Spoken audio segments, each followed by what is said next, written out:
The following Dungeons & Dragons actual play podcast is based on real events from the history of American crime. Some of this imagery might be upsetting. Listener discretion is advised. Infinite power, infinite power, infinite power, infinite power, infinite power.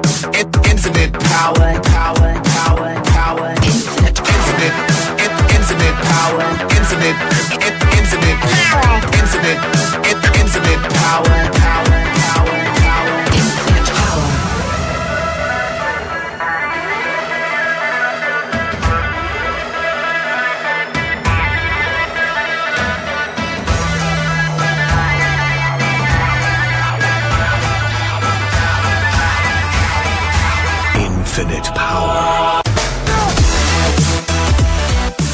So we are recording in the middle of October now. It is still 2019. It's very possible that this won't come out until 2020. So if you have anything you want to say to the future, I think this is your chance. I think we should probably all apologize to the future for whatever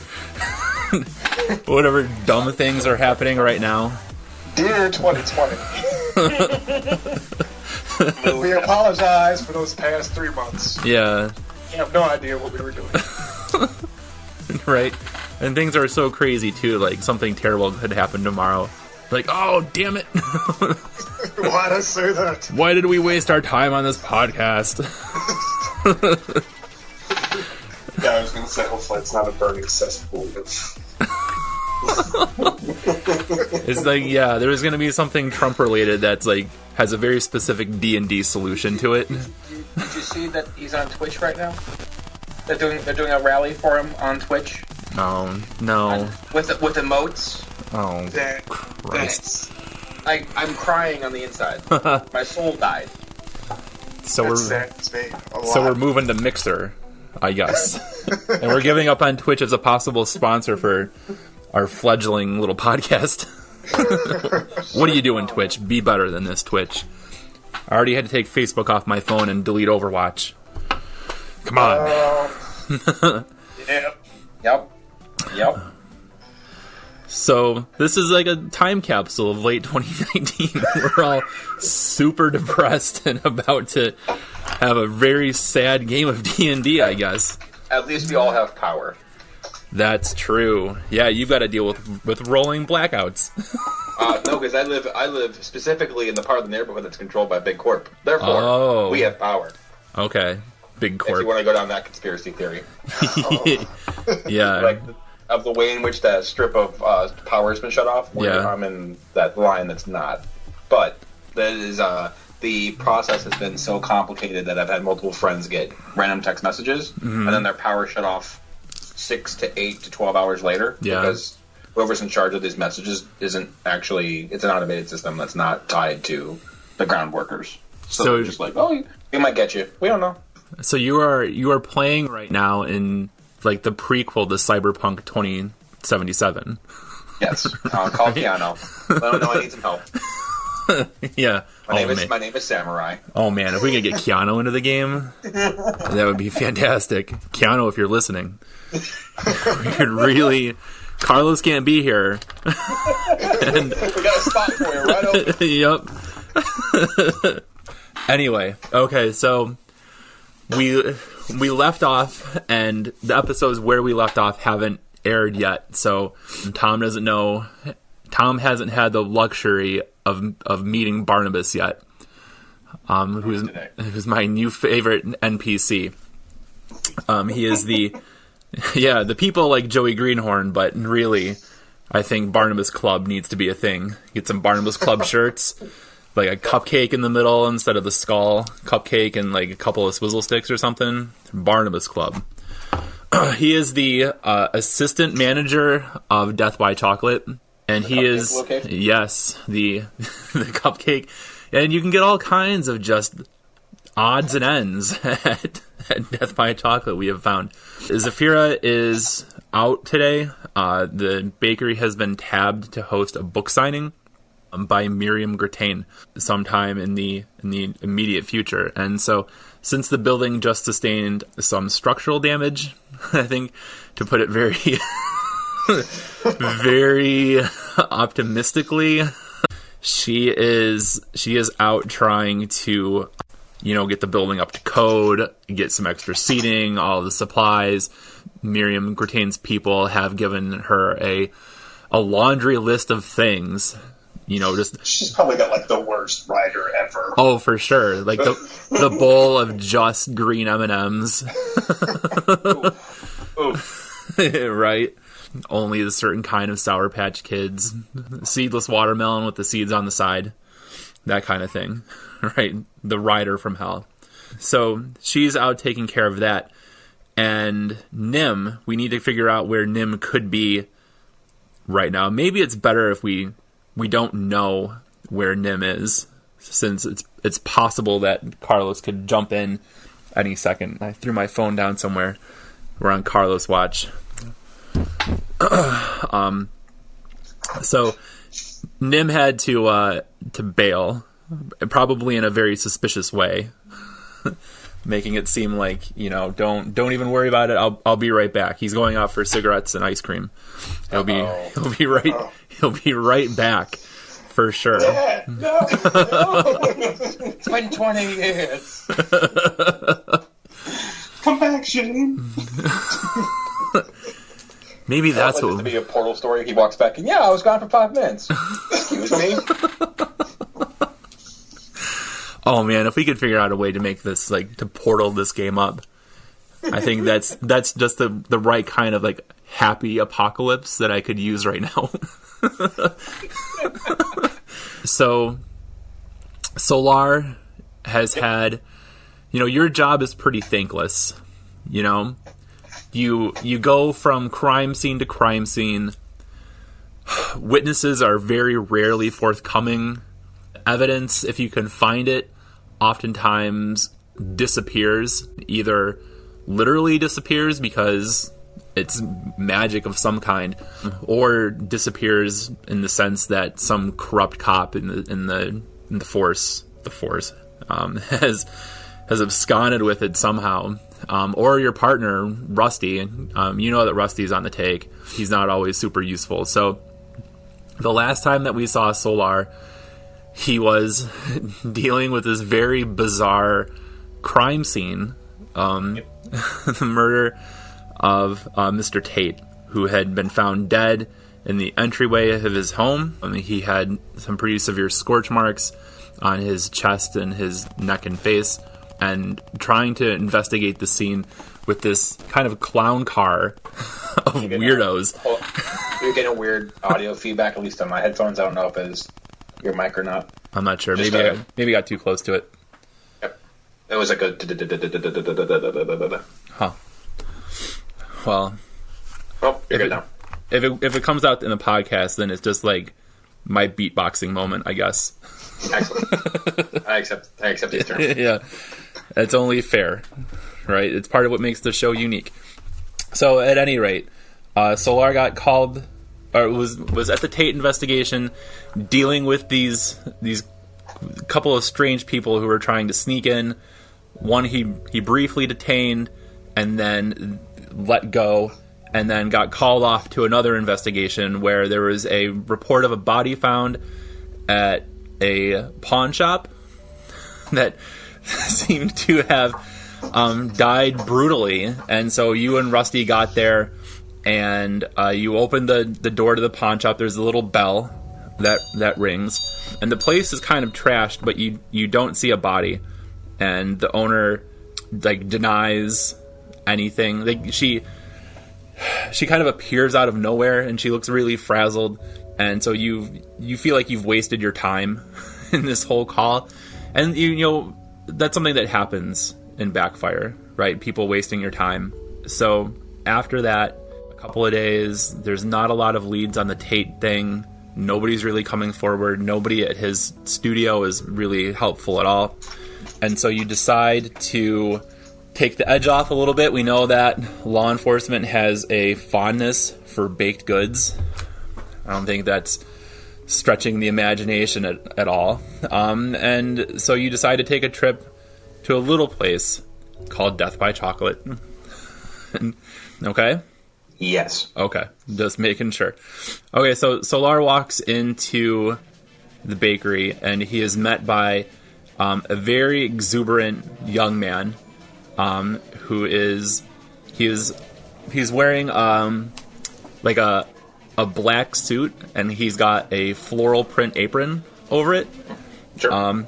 And he sees you walk in, and he says, "Officer, welcome to Death by Chocolate. What can I get you?" Solar, looks around the room, takes it all in, as is usual. And he's a little bit more optimistic about it because, this is a hyped up spot. It's been talked about. He's been told by good people. He's heard the rumor. He looks over and goes, "Well, what's today's special?" Today's special, we've got some fresh out of the oven, some oatmeal raisin cookies. He hears your groan, and he's like, "Nobody ever likes the oatmeal raisin cookies. I don't understand." We've got a dazzling array of treats over here, a dazzling array over here. They've got all kinds of samples of just individual slices of cake. Some of it looks really appealing. Some of it looks like it might be made out of some kind of meat or offal or something. There's been a new market for that.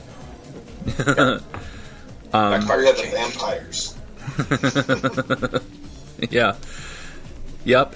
And so as you survey the offerings, you see one of those. Well, you see two people that you recognize, and you know them from different places. The first person you see is Percy Grits, who was part of the Tate investigation the other night. Who Slightly detained, right? Yes, slightly. Yes, a little bit of detention happened. Yeah, like an in school kind of thing. And so you see Percy, and I imagine Percy has probably got 2 cups of coffee at the same time, or 2 cups of something at the same time, and is kind of hovering over them. And then you see somebody who has been a kind of a confidential informant for you in the past, which is Alos. Okay. And this is why it's good that Carlos isn't here, because now Carlos doesn't know this. And Carlos can text me in 2020 when he finds out about this after we see him at PAX Unplugged. I don't know, man. I don't know what you're talking about. He'll drive out here and punch me in the face. Okay. So do I have any pre-established code phrases or interactions with my CI? I would imagine so, but I think that's up to you two to figure out how you want to play that. What's my CI? Do I know the character? What's the character's name? Alos. Alos? Mm-hmm. Okay. So Alos, talking to you as player, not as you as character. I will let you take the lead on any form of interaction that we have, because I know that I'm supposed to be a cop that's seen a lot and done a lot. So I assume I would have a good rapport with my CIs. But I'm gonna leave this one up to you on your creativity space. Okay. So I'm gonna meander. I'm gonna continue meandering around the space, looking at all the kind of food, taking it all in, eyeballing very warily the meat-based food products. Okay. Going, I feel that one, and then proceeding to walk towards my CI. Okay. So, Alos, you see Solar kind of give a disgusting glare at a piece of cake that looks like it's some sort of brain that's been molded into cake form. Barnabas has been having, the incident that happened before with the vampires has really opened up a whole new, world of creativity for him. And he's really living his best life now. Because we kind of... Elsa in her ice castle. Oh, totally. Oh, that's great. I just had this image of him, in his floral print apron, covered in gore, just, spinning around, the sound of music. Alos, Barnabas. I'm gonna try and duck behind the counter or something. Okay. And I'm probably, I'll just intentionally fail the check. Okay. But I'm trying to be like, oh, shit. Ah. Got it. I've moved from the terrifying food to the triple chocolate selection. Okay. Yeah, Barnabas is kind of like, I think he's like stalking you, like staying just like a couple of steps behind you and like letting you get ahead, and then he takes like a few steps really quickly to catch up. He almost like reading your mind produces this really like decadent triple chocolate cupcake for you. Sure. Is this a restaurant or a bakery? Is there like tables to sit down at? There are tables. Yep. There are tables. I proceed to nod my head in appreciation, give him the whole, the little gruff. Underneath my arm is, the morning, this version's morning of the broadsheet or newspaper that's magically in hand, so I know what's going on. Yep. I'm gonna sit down, see, I kind of hope there's a coffee skewed type of thing floating around. Proceed to sit down, enjoy my my items, and take a moment to myself. Yeah. He produces the standard black cup of coffee. Sweet. And In my inner pocket, I pull out some sugar because I carry that. okay. A little You sweet. never know when you need sugar. A little sweet and low. You never know. And backfire at Splenda, but the Splenda is even more unhealthy for you. It does even worse things to your liver. So Splenda, don't sponsor us. we're burning bridges left and right tonight. Okay. So Solar is, he's got his sugar, and his caffeine, and his extra sugar.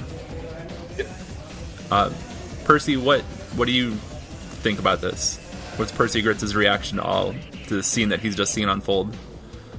Percy's sitting with he's got a cup of coffee and a cup of tea. Okay. Because he can't figure out which one to drink yet. So he's just sitting there. Okay. He just kind of looks up, sees Solar walk in, waits for a little bit, because Percy remembers what happened. Watches Solar take a seat, and Percy just goes, oh, and it just keeps sitting there. That's all right. Okay. Percy is working. Percy's working his own job. In his officially unofficial position of private investigation and death by chocolate / cupcake loss prevention. I forgot that he was loss prevention. Yeah. That's okay. All right. Yeah. All right. Percy has had some significant personal growth over the last few months. He's Got it. He's Checks working. out. He's a working man now. Makes sense to me.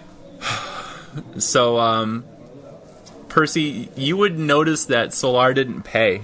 He didn't pay for his coffee, and he didn't pay for his cupcake. Oh, okay. And Barnabas didn't ask him for anything either. Okay. So it like dawns on him a little bit later. Like a couple seconds after he makes his initial judgment pass. And then he just kind of sits up and is like just kind of like resigned to do this. Because part of him doesn't care. Because you remember, you got this book signing coming up. So half of his already addled brain is thinking about that. That's what you want in a loss prevention officer, is somebody who doesn't care. Like, he cares, but only selectively and about certain things. He cares sometimes. So, is Barnabas still around, or did he float off to the back? That's a good question. I think Barnabas probably wouldn't want to be caught staring at the cop. So Barnabas would have gone to the back. Barnabas is definitely in the back. You probably hear him like banging around, doing God knows what back there. Okay, so Percy takes another cursory glance around and just kind of huffily gets up. His chair just kind of squeaks and skids back a little bit. And he goes to put it back to the table and then just says, screw it. It just walks it back to get Barnabas' attention. Okay. I flipped the page. All right, so Solar is reading the Backfire Free Press, ironically named because it is entirely state-run. Yep. Of course. Every article is written probably by a member of the Bonaventure family, or somebody who's married into the family, or somebody who is, it's like, without having to name names, without having to name drop any other networks, like it's the equivalent of that in paper form. So there's a lot of stuff about how great Prince President is. There's a lot of stuff about they're expecting a festival. They're expecting the Sun Festival in about 3 weeks' time. The Sun Festival happens roughly once a month. Sometimes it goes longer. The city is in a prolonged drought in terms of darkness. So their best predictions say that the sun will be back in 3 weeks' time. It usually comes back for a day or two, and the city shuts down, and there's this massive celebration. So they expect that hopefully soon. You see some articles about, they're building the Navy up. They've got all kinds of naval theory, and then there is some stuff in there about like the Crime Watch, the murder of Mr. Tate would have been something that would have been covered, and this investigation's ongoing and stuff like that. Back behind, or in the kitchen area, Percy, you see Barnabas scrambling to hide something. Okay, so Percy sees this, and he just kind of sighs, and he goes, "Yeah, are those Minotaur bones?" Barnabas looks up, and he's like, "Not so loud." Percy shrugs, goes, "Oh, okay." And then he just kind of says a little lower. He goes, "Did you comp that guy for his coffee and everything?" Yeah. We don't need. I don't want him looking around. After what happened the other day, we don't want any questions. We don't want, Zafira will, she'll be serving me next if anybody finds any of the stuff that she's got stashed back here. So let's just have him fed, let him read his newspaper, and get him out of here. Are they talking loudly or whispering? No, they're whispering. Barnabas would not be. I think he'd be like shout whispering, right? Like, just have to get him out of here as quick as we can. Go out and distract him. Something like that. Percy goes, "Well, all right, but if I have to summon the Invisible Man again, I'm going to be very pissed." And he just walks back on. While all of this is happening, Alos is still just kind of crouched behind the counter. And I think I would try to kind of duck out, and again, I think the nerves of seeing Solar would probably cause me to fail the check and just kind of stumble out from behind the counter. Okay. And nearly run into his table. Okay. All right, so Solar, you saw this this strange sort of, I don't even know how to describe it, tumble, I guess. Failed parkour. I don't know what Halos did, but as you walked up to him, he recognized you. He dove behind the counter and hid for a second, and now has reemerged and accidentally knocked into your table. Okay. I tilt the newspaper with my right hand a little bit so I can peek, and I look over and I go, Today's Wednesday. Your check-in's on Saturday. And then I snap the paper back out. Hey, Solar, read any good books lately? I totally haven't killed anyone, I swear. I flip it back down. Remember, we've talked about your. There's no need to talk about your delusions. Hi again, everybody. This is Dr. Andy Wilczak. I wanted to say thanks again for taking time to listen to the show. We really appreciate it. The reason why I wanted to make Strength Check into an actual play D&D podcast, when there are so many other actual play shows out there that are probably way better than anything that I could do, is I want to draw your attention to a project that I'm a part of here in northeastern Pennsylvania. We're calling it Play for Progress, and the idea is to use D&D and eventually, hopefully, probably other tabletop games to help middle school and high school kids who are struggling with mental health problems or addiction issues, or who feel alienated or isolated in some way. This part of Pennsylvania has been hit really, really hard by the opioid crisis. This part of Pennsylvania has a very high alcoholism rate. And this part of Pennsylvania is diversifying very quickly, and there are those who have capitalized on that to try to create more conflict between people. So we have a lot of kids here who are alone and who are suffering, and suffering mightily. So what we're doing, and the point of this message now, is to just let you know that we are raising money to make Play for Progress a sustainable force for good in the northeastern Pennsylvania area. If you have even $5 to spare for us, you can go to GoFundMe.com/playforprogress with hyphens between the words, so play-for-progress. And anything that you can give us will go a long way towards making us sustainable. Thank you.